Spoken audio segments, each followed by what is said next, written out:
Hey, Jonathan. Hi, Fred. How are you? All right. You said you wanted to talk to me. Yes, Fred. I'm a designer and I have a recurring problem. Um, as a designer, um, sometimes when I work in projects and I work with other uh, designers or other, researchers, or I always have to wait for, something to be finished in order to move to the next step or my step. And sometimes when this other person doesn't finish, then I have to end up doing that work and working extra hours and um, because I really want to meet my deadline. And I have something that happened a few days ago, and it was a project that lasted for 3 months, and um, I was working with another designer.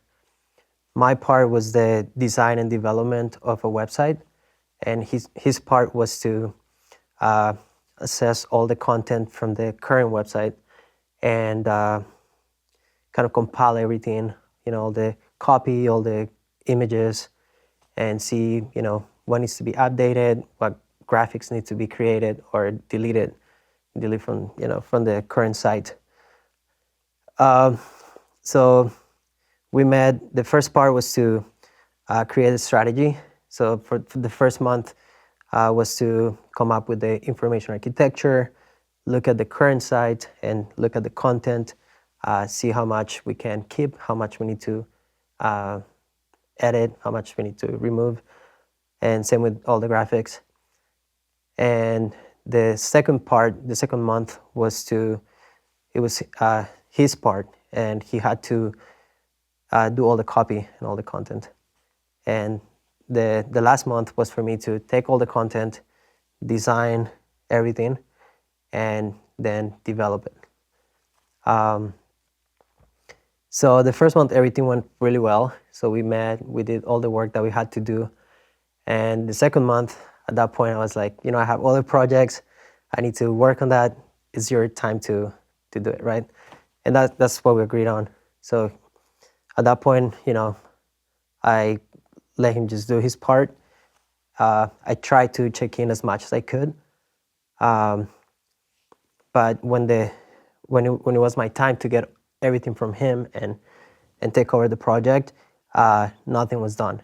So at that point, I was, you know, a little disappointed, and I was kind of worried about the next month because I had other projects, and and I had to figure out what to do. Like, do I push some of my projects?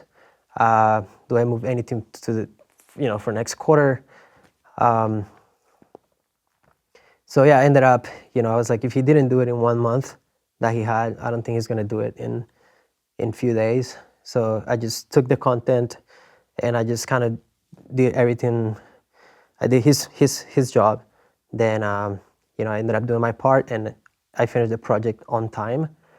But a lot of things were compromised. Like the design wasn't as sharp as I wanted. The content wasn't as good as we were hoping to be, and and it was kind of the same for other things. And also I had to be at the office on weekends or late nights. Um,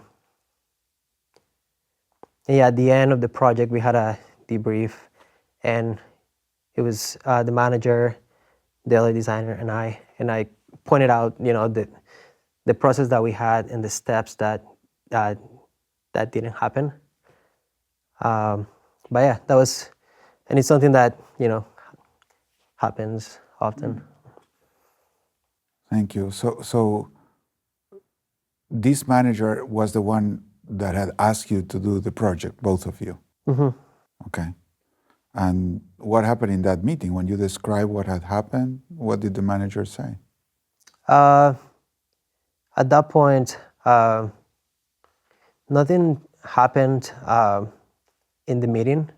Like, she didn't disclose anything or said anything about what could have been done better. She was just listening, taking notes, Um, but yeah, the meeting, nothing Nothing. happened. Okay. Yeah, that must have been quite frustrating. The whole experience. I hear you had to work really hard. You compromised this project, and you had other things to do, I imagine. So that was unscheduled time. Did any of your other projects also suffer, or you had to delay it? Yeah, so I kind of said, usually when I get assigned a project, at that point I see what are the projects I have, so I kind of set a Exactly. timeline. Yes. So if that project got, I had to spend more time on that project, so I had to spend less time on other projects. So definitely the quality decreased, or like at least what I was hoping to get at. Yes. How about the times of the other projects? Did you have to delay any other deadline or push something Yeah, into the future? Yes. yeah. So all the projects I had to reorganize everything. So either pushing or moving, Yeah. completely pausing a project for next quarter. Okay. So how can I help you? What would you like? Um, I would like to get help with how to avoid this for happening in the future. So, how do you deal with when you're working with someone and they don't deliver? Yeah. I wish I knew how to do that. I don't have any magic formula to make other people do things. So that's a nice aspiration. I'd like to do that too, but we can't control other people. But there are different ways to handle the conversation and maybe hold them accountable and challenge them to focus and work. So there are opportunities to improvement, but they are all ways of influencing, not controlling, because the decision whether this other person works or not, it's his or hers. So what I suggest we do is we review the whole story, but changing, I'd say the interpretation first, how we frame the story, and then seeing what is possible to do when we look at it from another perspective. So that's again, it's not magic, but sometimes you look at something from one point of view and doesn't seem to be an exit, and then you look from the side and there's a door or there's a path. So by shifting the perspective, we might be able to see a different way to handle the conversation. Does that sound reasonable to you? Sounds right. Okay. So let's put a name to this other person that we can refer, not the real name, but how would you like to call? I'd say Mike. Mike, okay. So, and the manager, what's her name? Let's give her a name again. Jean. Jean? Okay.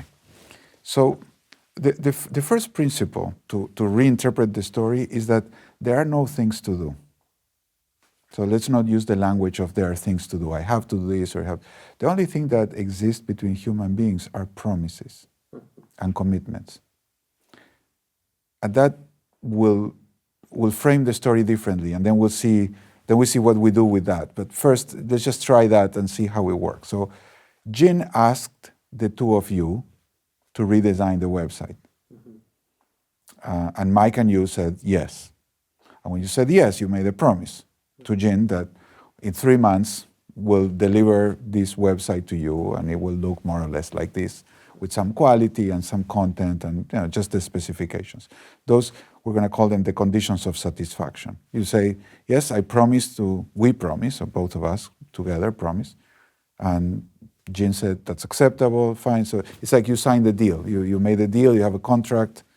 In 3 months, we have to deliver. And the work process is that Mike would work first, and then you would be ultimately delivering. But it's the work product of the two of you. Is that a fair interpretation that captures the essence of the story? Okay. Then you and Mike got together to plan the work, and that was the first month. What do we do, and so on and so forth. And you came up with a design where he would work the second month and deliver something to you. So in a sense, you made a request. You made a deal with him. Say, Mike, you're going to work for the next month. I commit to finish the project in the third month, but in the second month, you will do X, Y, and Z and deliver this revised content and graphics to me so I can do the final design and deliver the website to Jean by the deadline. And Mike said, yes. So, I mean, I don't know if this exactly happened like this, but we can interpret it like that, although you probably didn't do it very explicitly. Yeah, so yeah, that happened. That was the right sequence. We did, like the first time we sit down, we'd set up kind of the roadmap. And then, but yeah, it wasn't, we both agree on delivering on those days. Yes. But that's what I want to challenge you. You see, the language of roadmap, and we both agree, is weak. So it doesn't give you the chance to challenge Mike. You say, well, I checked in, I tried, but certainly that process failed because you didn't get the result you wanted. He didn't deliver on time. You were surprised that he didn't deliver on time. And the best thing you could do is take on the work. But by the end of the second month, you were already stressed. The guy defaulted, he let you down. You didn't find out that he was going to leave you down until it was late. And then you essentially had to put it on your shoulders and carry the weight. And then you suffered, your other projects suffered. Probably the people that were waiting for those other projects are compromised too. We'll come back to that. But I want to show you how this language of commitment changes things. So let's go back in time to the end of the first month where, let's say, and you're going to be Mike. I'm going to play you. I'll be Jonathan, you're Mike. So I'll give you the easy part. You're Mike, and we just worked for a month, and we made the schedule and the work plan, and we all agree, and so all that I'd say is the same. But I'm going to do something I'm sure you didn't do because of the way you tell the story. So I'm guessing. I'm not sure, but I have a pretty educated guess that you didn't do what I'm about to do now, and we'll see what difference this makes. Okay. So, Mike, I just want to make sure we're on the same page as we finish with this planning and the schedule. What I understand now is that you promise that in a month you will deliver all the revised content to me and the graphics that you will have checked and will be clean so for me to use as the material for the website. Am I understanding you correctly? Yeah, I promise that he'll be ready. Okay. Let's pause there. Now, if you're Mike, what are you thinking? I think that the word promise is kind of is different from like the work lingo. That's exactly my point. I want you to feel like, ooh. I mean, this is not a guarantee that you will deliver, but now you are a little more, I would say, involved in the process. Your integrity is at stake because you just said, I promised. Yes, I promised. And promise is a little more than, well, there's a deadline or, there's a schedule that has to be fulfilled or an action item. One of my points is that the engagement of people's integrity and the issue of your word is very significant. So saying, and I can make it heavier. Now that was light, but I'm going to, because I know that people don't have this practice, I would say something more because I would assume that you as Mike are not aware of the implications of making a promise. So let's go back and now I'll push it a little more. I want to feel how progressively you feel more and more like, ooh, this is like serious. I can't just default on this. But so we'll go back and say, so Mike, anything can happen. I want to make an agreement with you. Mm-hmm. If at any time you feel you will not be able to deliver on your promise, for whatever reason, you let me know right away, and we reschedule things. But I'd be really upset if by the end of the month you just don't deliver, because then you're screwing me.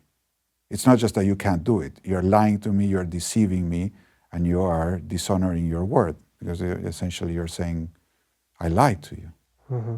You're misrepresenting the fact that you're not on track by not telling me anything. So God forbid, shit happens. And if it happens, then I'd like you to come back and tell me right away so we can go talk to Gene and say, yeah, you own it. I mean, you essentially are not able to finish on time and we need to push back the schedule so I still have a month.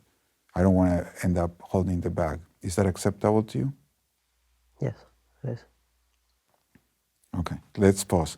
How do you feel now? Now you're Mike. Yeah, that was How more, likely you are to come to the end of the month and say, oh, I just couldn't do it. Yeah, I don't think that will happen. I like the way it was delivered. It's like I'm just being honest. It's, can you do it? And if not, you let me know because otherwise you're dishonoring your word. Which again is very unlike like what you will say in a meeting. Yes. So it's very personal. Yeah, but I wanted to feel how that changes the whole conversation. It is exactly very different than what people say at work. Mm-hmm. But the truth is that this is personal. Mm-hmm. You and I are working together. We're making promises to one another, and that's how we coordinate our action and how we get stuff done. Mm-hmm. If I can't trust you and you can't trust me, we can't cooperate. It's just a mess. Mm-hmm. So preparing the conversation and letting the other person know, precisely because this is not standard, it's a very good way to minimize the chances that this will happen in the future by establishing this. The technical word would be meta agreement. It's an agreement on how we hold each other accountable on our agreements. It's a process agreement, so to speak. Mm-hmm. Now, there's no guarantee. The person, I mean, Mike can still come at the end of the month. Like I'll check in with you. How are things going? And Mike says, okay, everything's fine. And then at the end of the month, I didn't do it. I mean, that would be shocking. But there are some people who are very low integrity or low consciousness. Maybe it's not low integrity, but they just don't think like this. Well, it's work. If I can, I'll get to it. I couldn't do it. I had some more important things, or something came up, and So, what would be the next thing? Like, they just say, now let's play Mike. You're Mike, and you're coming at the end of the month, and say, I don't have it. Now I'm not gonna get upset, but I'm gonna get intense. Yes, because you screwed me. Uh-huh. I mean, he screwed you. You had an agreement that he would deliver, and he just showed up and said, "Well, I still didn't do it." Mm-hmm. He screwed you, but you took it. I'm not going to take it. Now, the reason I'm guessing you took it is because you don't want to fight. You don't want to destroy a good relationship or cooperation. So that's commendable. So I'm not going to. My goal is not to destroy the relationship or yell at you or anything. My goal is to repair the problem. Like there's a breakdown here we need to repair, and prepare so this doesn't happen again. And repair in a way that is equitable or that has justice, because it's not fair that you screw up and I end up paying the bill. At least I don't think that's good. And that's not something that is going to help you if people feel they can take advantage of you, because you'll take it and then you'll do extra work. So it's hidden that they screwed up. And yeah, you did tell Jen at the end, but it's, then we'll discuss the difference, okay? Can we try that? Mm-hmm. So you just be completely unconscious, like, well, something came up. Not evil, but like, come on, it's not such a big deal. And I'll play, and I'll raise it. I mean, because you will do something so unconscious, it will become confrontational. Normally, it doesn't become confrontational because people back down immediately. But let's push the envelope here. So just stay like, no, I don't have to do it or something. So act it out, and then we'll see. Then you'll see that it's very rare. It's very hard to hold that position. Okay. Okay. So you're Mike, and it's the end of the month. We have the meeting where you're supposed to give me the material for me to continue. And we've checked in, and you've never said anything and so on. But now you're going to say, sorry, I couldn't do it. So Mike. Did you bring the work process, the product? I actually didn't have time to work on that because I had other projects, and uh, the deadline they kept adding things, and I couldn't get to work on this project. Okay. Whoa, that's a big surprise.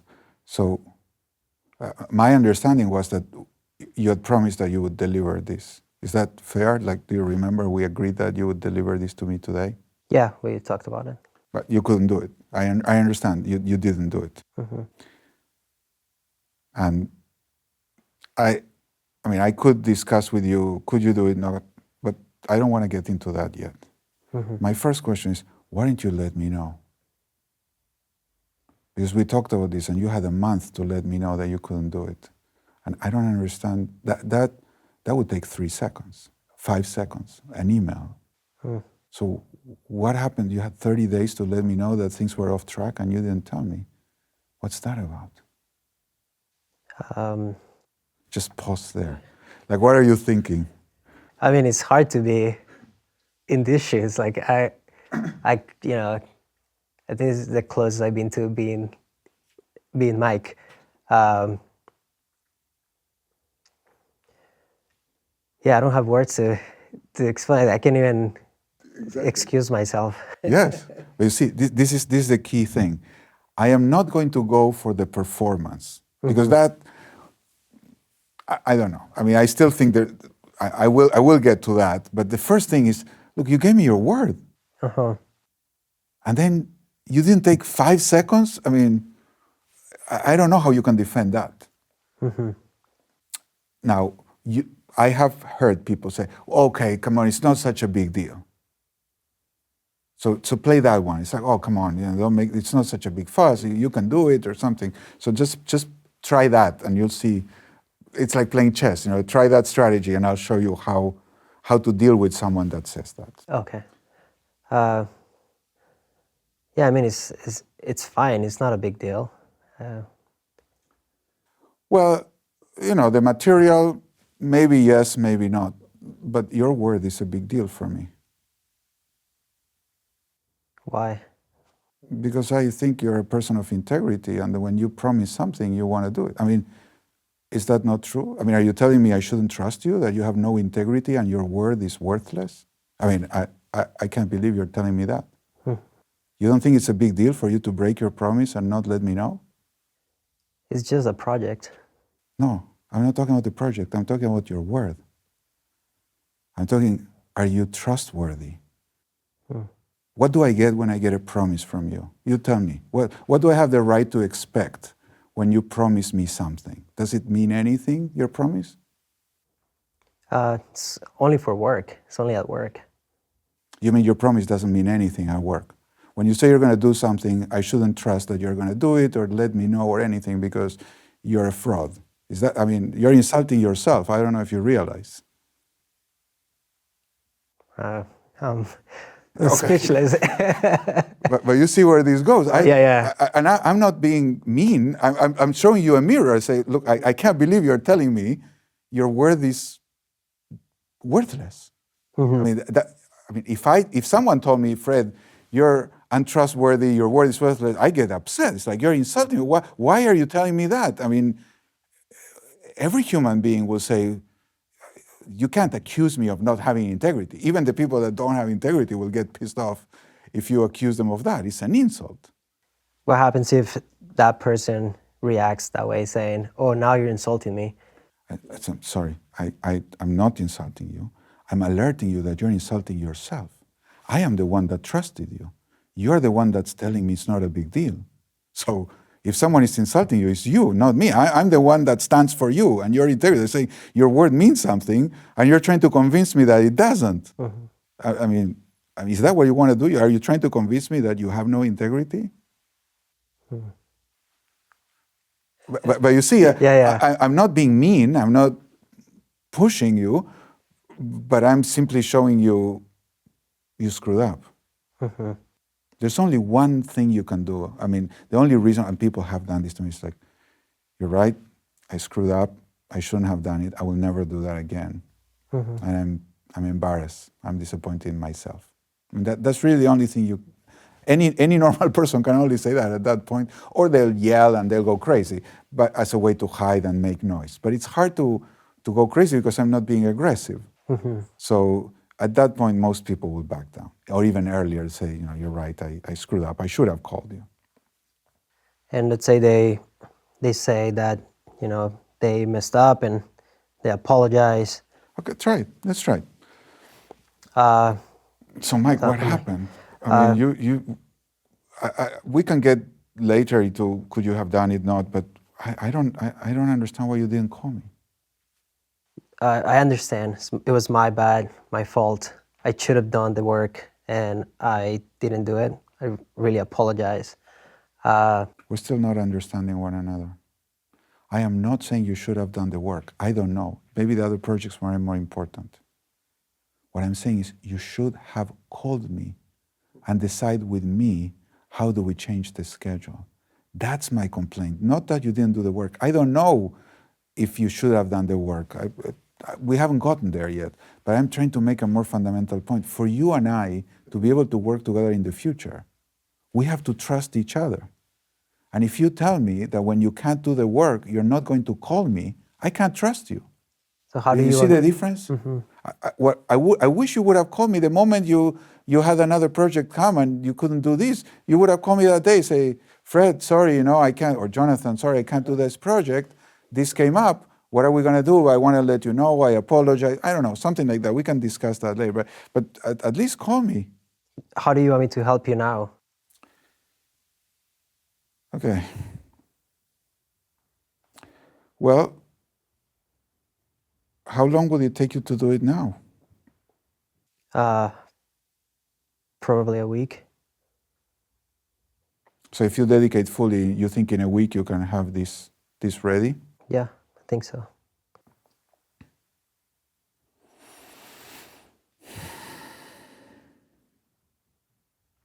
If you can do this I'll play two sides. First, I'll be the easy one, but I want to make it a little harder. But let's start with the easy.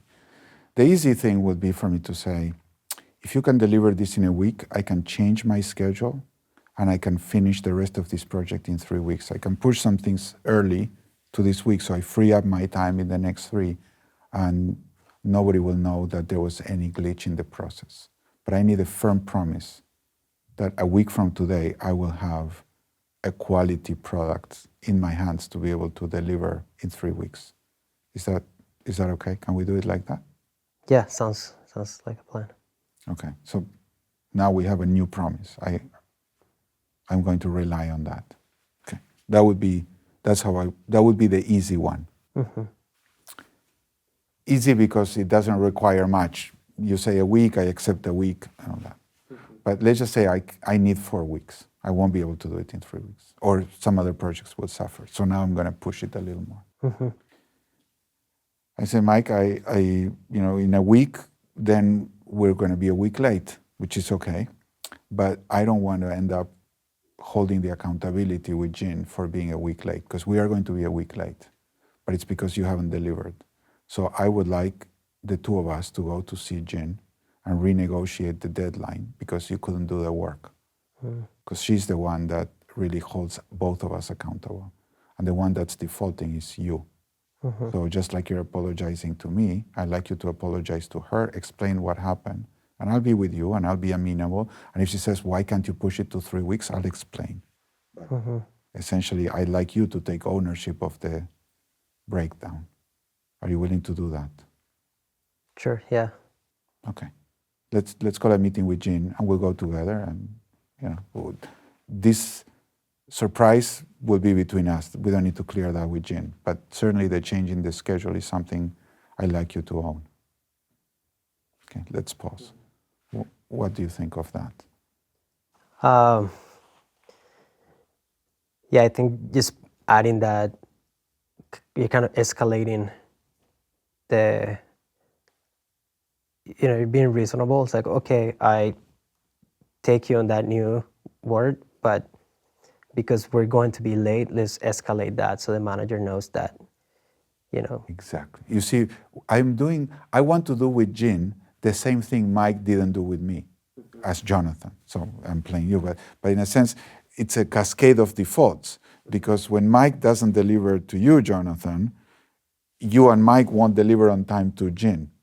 And if you don't say anything to Jean today, you would be doing to Jean the same thing that Mike did to you, because you don't have to do this project. You made a promise to Jean to do this project. And at this moment, Jean believes that the project will be delivered on time because she trusts your word. The moment you find out that your promise is in jeopardy, but then you have to go and apologize and explain to Jane what happened, and both of you. But the truth is that the person that's creating the breakdown is Mike, so it's reasonable that he own it. Not you pointing fingers, but he acknowledging, look, this happened and I couldn't do it and I defaulted, I apologize. So it's Jonathan better. will deliver on time, but he's starting a week late because I didn't give him the product. I mean, it's a way that he can maintain his dignity. He has to take the hit, but he will keep his dignity. And you won't have to work like hell to cover up and put other projects late. I mean, you see all the cascade, because now your word is compromised with everybody else who thought you were going to deliver their projects on time and with quality, because it's a cascade of defaults.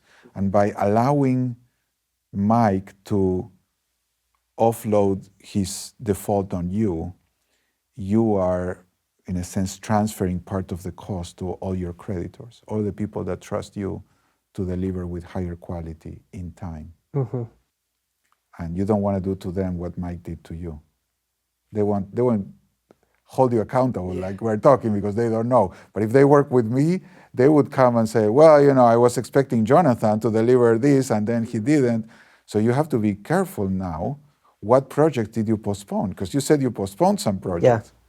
So are you defaulting on some creditors that you need to be explicit and explain what happened and apologize and renegotiate with them? You see, there's a whole... Yeah, so you might be thinking, ooh, I need to call some people after it's true, this. because I, in a way, end up looking bad to the other stakeholders when I go and try to renegotiate.